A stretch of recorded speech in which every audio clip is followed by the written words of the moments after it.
विष्णु सहस्त्रनाम स्वामी वासुदेवानंद जी सरस्वती सांदीपनी आश्रम महाकालेश्वर मंदिर परिसर निमगाव तालुका नांदुरा जिल्हा बुलढाणा। प्रवचन क्रमांक 55। श्री महाकालेश्वर भगवान की कृपा एवं गुरु द्वारा मिले ज्ञान पर आधारित है ये भंडार। विष्णु सहस्त्रनाम प्रवचन क्रमांक 55, श्लोक क्रमांक 18 और नाम क्रमांक 39। ओम त्र्यंबकं यजामहे सुगंधिं पुष्टिवर्धनम् उर्वारुकमिव बन्धनान् मृत्युर्मुक्षीयमामृतात् चिन्मयं व्यापि यत्सर्वं त्रैलोक्यं सचराचरं तत्पदं दर्शितं येन तस्मै श्रीगुरवे नमः। शान्ताकारं भुजगशयनं पद्मनाभं सुरेशं विश्वाधारं गगनसदृशं मेघवर्णं शुभांगं लक्ष्मीकान्तं कमलनयनं योगिभिर्ध्यानगम्यं वन्दे विष्णुं भवभयहरं सर्वलोकैकनाथं। स्वयंभू शम्भुरादित्यः पुष्कराक्षो महास्वनः अनादिनिधनं धाता विधाता धातुरुत्तमः। ओम आदित्याय नमः। ओम तत्सत।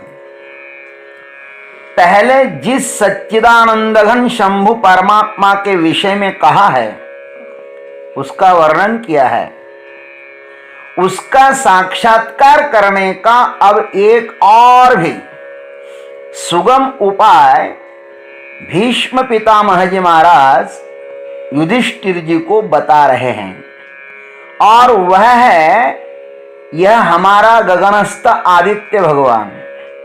आदित्य, आदित्य का अर्थ है 12 आदित्यों में विष्णु नामक आदित्य, विष्णु नामक परमात्मा। आइए इस पर थोड़ी चर्चा करते हैं।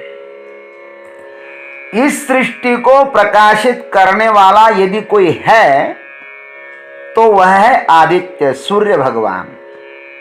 इस आदित्य के भाष्यकार जी ने 4 अर्थ बताए हैं। कितने अर्थ? 4।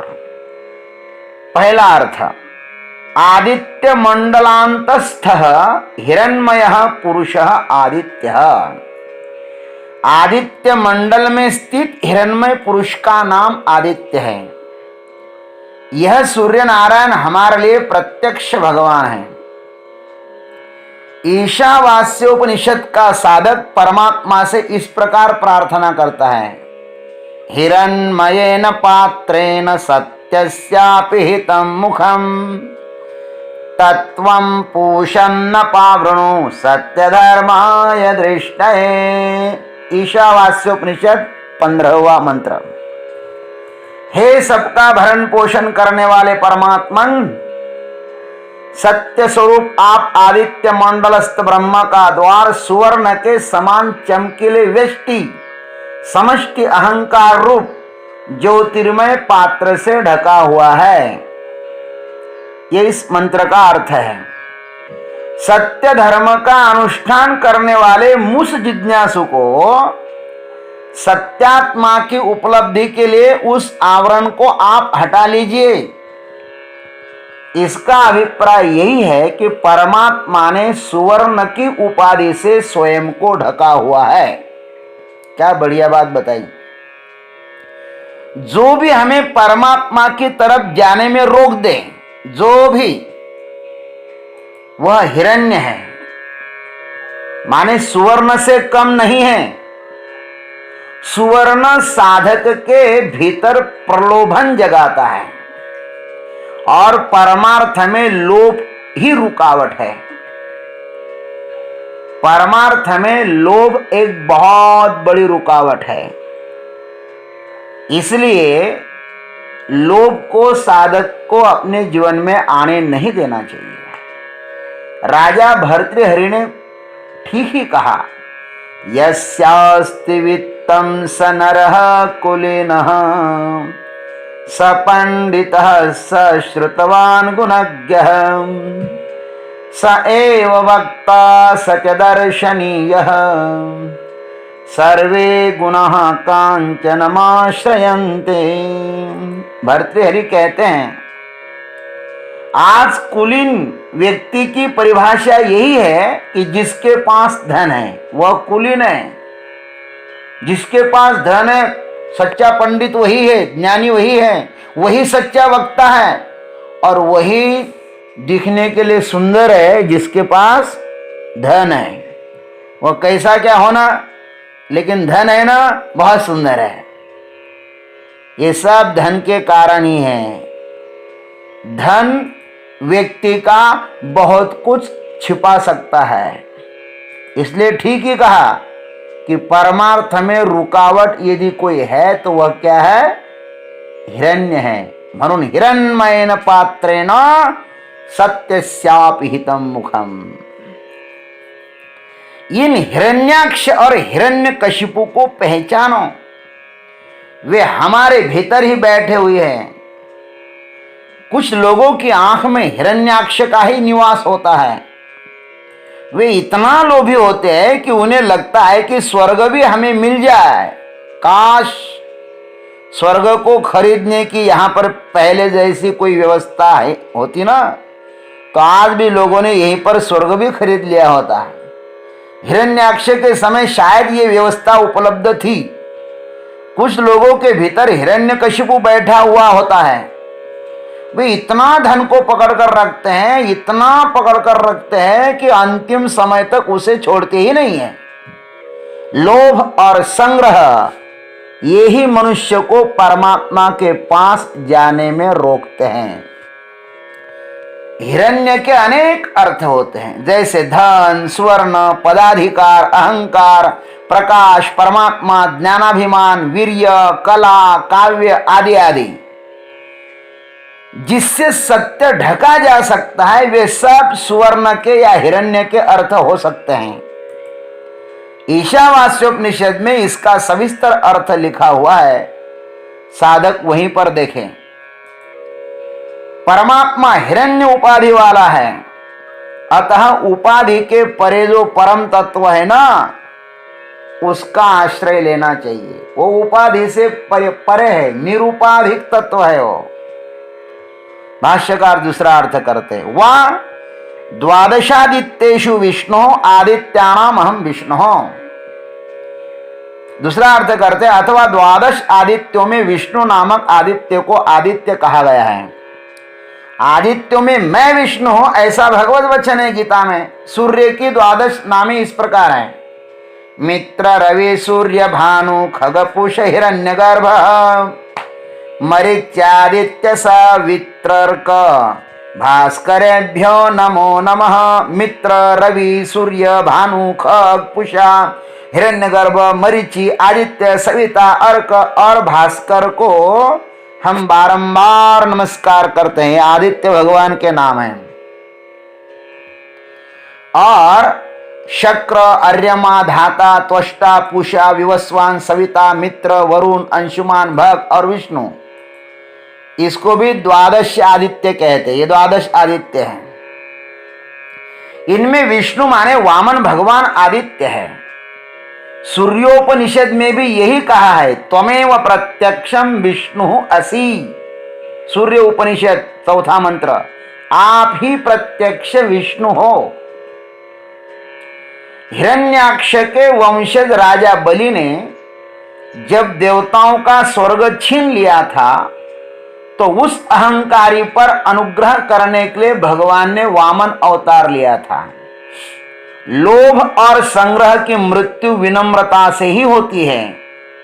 आदित्य के जैसा तेजस्वी एवं परम संतुष्ट बालक बलि महाराज की यज्ञशाला में आता है, तो राजा बलि उनके श्री चरणों पर अपना सर्वस्व समर्पित कर परम पद को प्राप्त कर लेते हैं।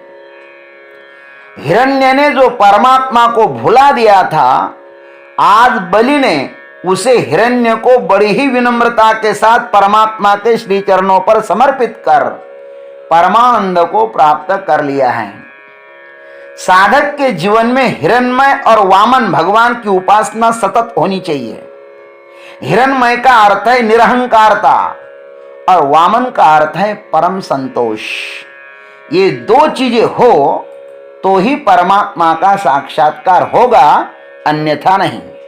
भाष्यकार तीसरा अर्थ करते हैं, वा अदिते अखंडितया मह्या अयम पति इति इयम वा अदिति महिम देवीम विष्णु पत्नीम इति श्रुते है। इसका अर्थ है भगवान विष्णु अदिति अर्थात अखंडिता पृथ्वी के पति है, इसलिए भी आदित्य है।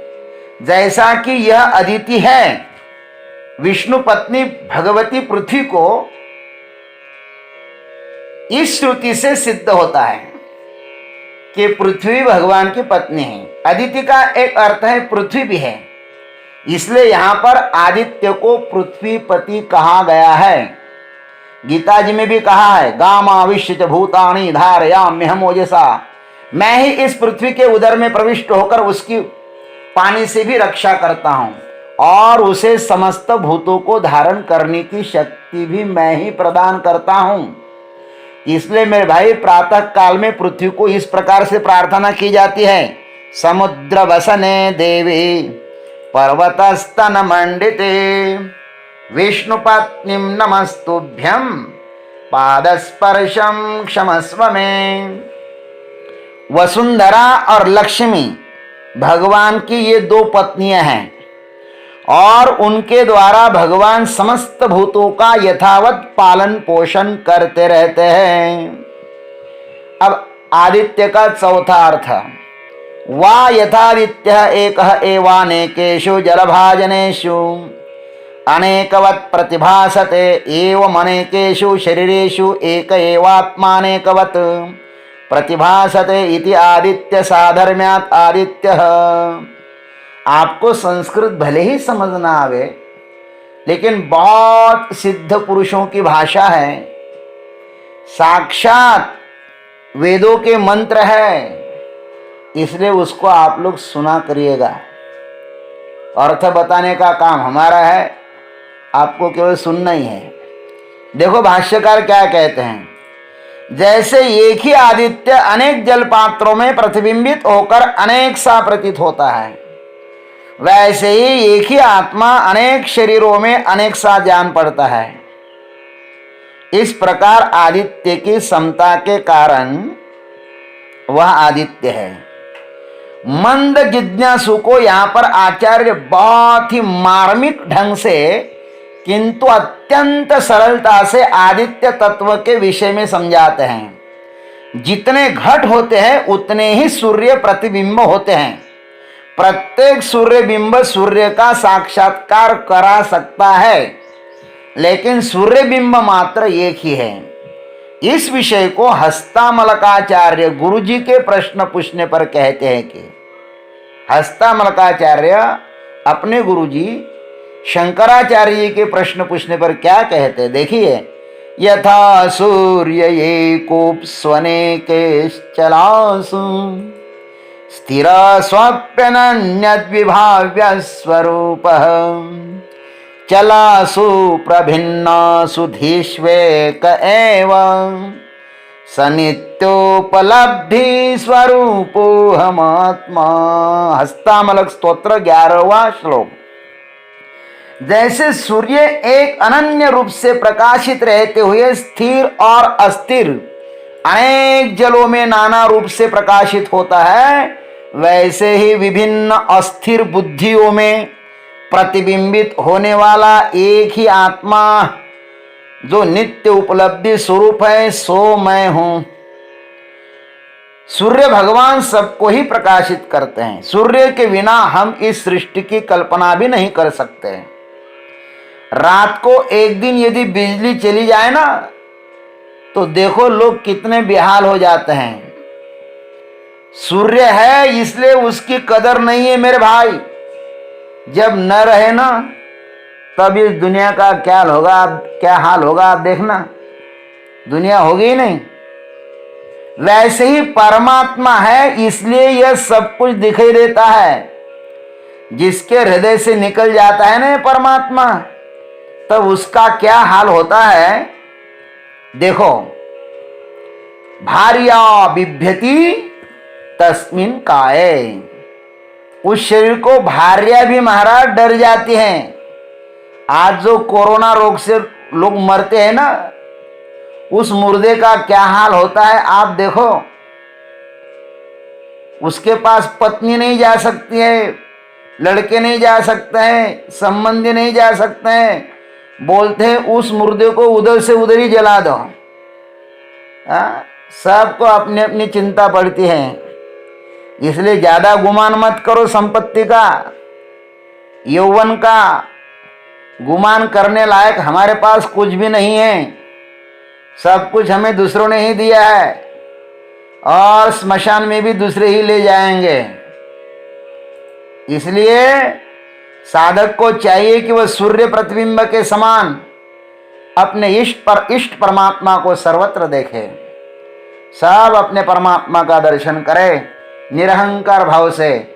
सब में वो छिपा हुआ है, उसका दर्शन करे। ओम तत्सत। आज इतना ही, शेष अग्रिम भाग में। जय गुरुदेव, जय जगदीश्वर, जय जय महाकाल। नम्र निवेदन देवियों एवं सज्जनों, स्वामी वासुदेवानंद जी सरस्वती के अमृतमय वाणी द्वारा विष्णु सहस्त्र नाम का अगला भाग के लिए प्रतीक्षा कीजिए। हरिओम।